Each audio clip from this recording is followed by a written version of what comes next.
Hello YouTube, this is Asatsu5. I'm doing a series of videos on different knives from different regions.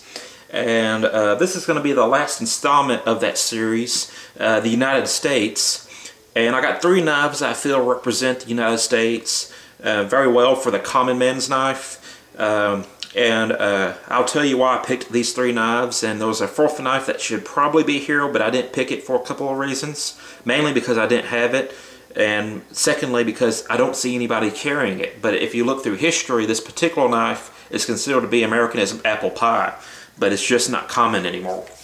But, and the Bowie knife is very common, it's just you can't legally carry it in everyday life. But a lot of people carry a Bowie knife in the woods. And this is by far my most hated Bowie knife. It's flashy to look at, but it's a terrible knife in itself. I think I've already reviewed it, but I'll talk more about that later. But those two folding knives I feel represent America.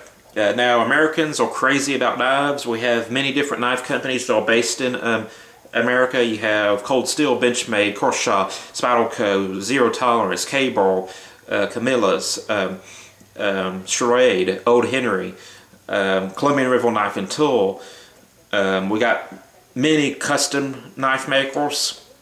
So Americans love a big variety of knives, but the two that I feel represent the United States the most is the Buck 110 and the Case Trapple. And I want to talk about the Buck 110 first, because when I worked at Academy, this was a very popular knife. I saw a few people carrying it, and you sell a lot of them during Christmas, and you know, I don't see as much people carrying this knife as the case knives, but I see a lot of people carrying these for hunting season.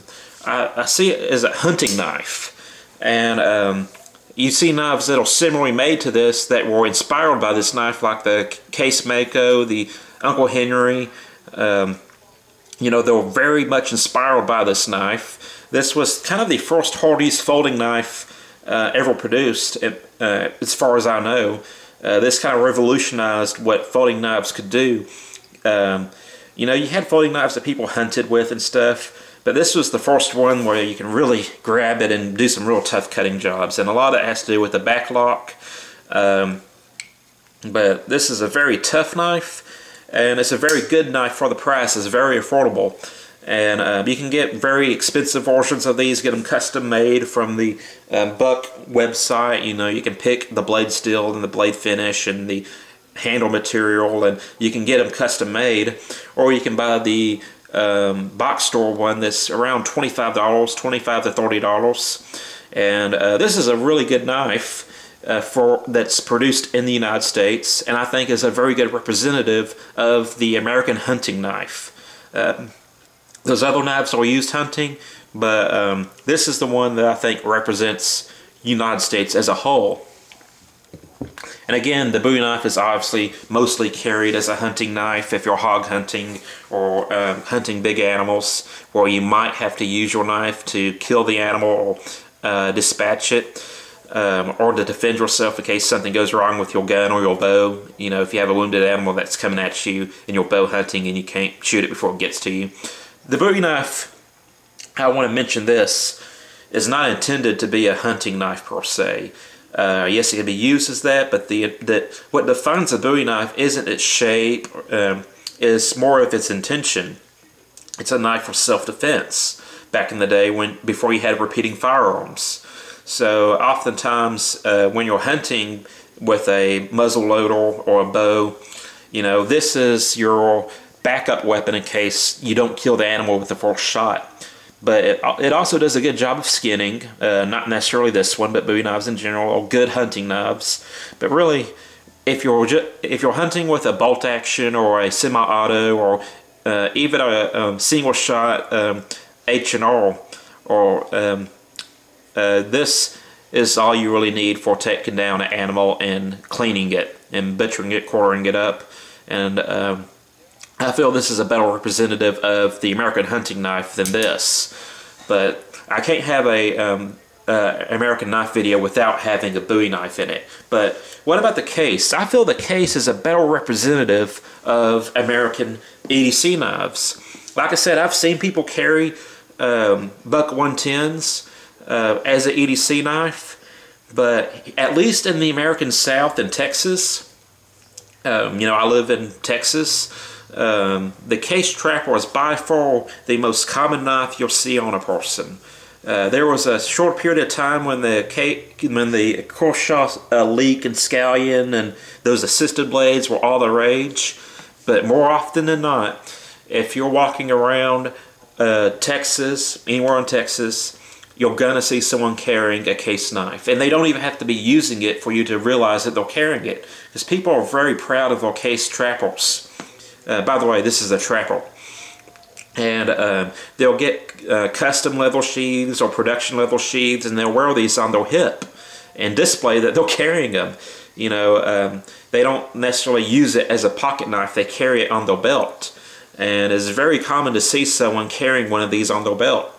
And you basically got two blade shapes. You got the Californian clip and you got the spay blade. And the thing I like about American traditional knives is that they put multiple blades on the same knife. This is technically a jackknife, or a type of jackknife, and that's kind of, instead of having a super steel that retains its edge for a long period of time, you have two knives. When one gets dull, you go to the other one. California clip is more of a utility blade, as a spay blade is for castrating animals. But this is the one knife that I think represents the most collected knife in the world and the best representative for the United States.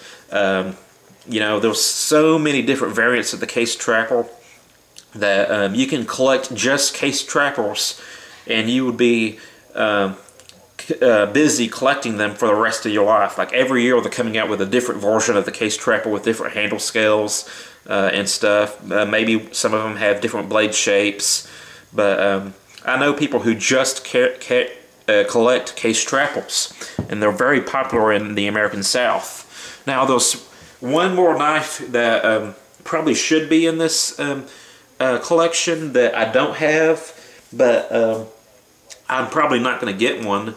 At least I'm not going to get a cheap one. If I'm going to get one, I'm going to get a well-made one that is not that's extra special to me, because they're not the coolest knife in my opinion, but they're definitely a very old knife design that is still in production. It's just not that common, and that is the Barlow. The Barlow is basically a jackknife, has a teardrop handle shape, and the bow store is extended to this point. And it usually has a pin blade and a clip blade. And George Washington had one. A lot of the founding fathers had one. They originated in Britain before the United States became its own country. But for the longest time, it's considered America's knife, even though it was made in Sheffield. But you just don't see them anymore. I don't think I've ever seen anybody carry one. I know my dad had one at one point, but you know, they're just not that common. And to me, the Buck 110 and the Case Trapple are a better representative of what American cutlery looks like as a common man's knife. I'm not talking about Striders or Sabenzas or nicer knives like William Henry, or even the Endura, which I think more people carry the Endura than the Buck 110. But not as a hunting knife, but as an EDC knife. But as far as EDC knives go, I think it doesn't get more American than the Trapple. And that's what this video is about. I have nothing really else to say about this. Let me mention this knife real quick. I noticed, I told you that it was my most hated Bowie. You're probably thinking to yourself, why? It has elk stag, it has a jeweled blade. Well, it's very simple. The people of Silver Stag do not know how to make a knife. They do not know how to make an ergonomic knife. Their big claim to fame is Stag, and they don't care what shape or size the Stag is. They're going to slap it on a knife and call it a knife and tell you that it's a good knife, even though it's not. Look how big this is. It's massive, and it's just not good to carry. It's not a good carrying knife.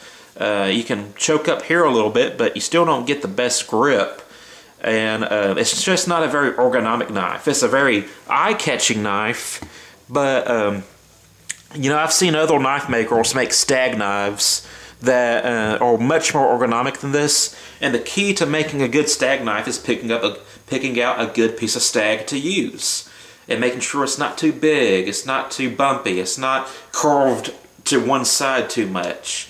And the Silver Stag, unfortunately, they just don't care. And you know, so I'm stuck with this. It's a somewhat good display knife, kind of, not really. It's very simple, and it's just not a good knife. I regret buying it. And I made a review talking about how disappointed I was, and someone called me stupid and said, well, if you don't like it so much, why did you buy it? And I was like, well, because the picture on the website, it looked somewhat decent. But the thing to remember is that every Silver Stag knife is different. It has a different piece of stag from a different animal, and it's not going to be consistent. So I could buy a Silver Stag knife like this one, and it'll be a very unorgonomic, very clunky knife to use. But you can buy a Silver Stag knife and get a handle or stag from a different animal, and it might be a decent knife. And that's the thing, you don't know what piece of stag you're getting when you buy a Silver Stag knife unless you buy it in-store and you're able to examine it before you purchase it. So that's it about that Bowie. But I love Bowies. I like the Buck 110. I'm not a big Trapple person. I think I like the Buck 110 better than the Trapple. But I definitely, Trapple is probably the most common thing in Texas. So that's it. I'm a Satsu 5, and I'm out.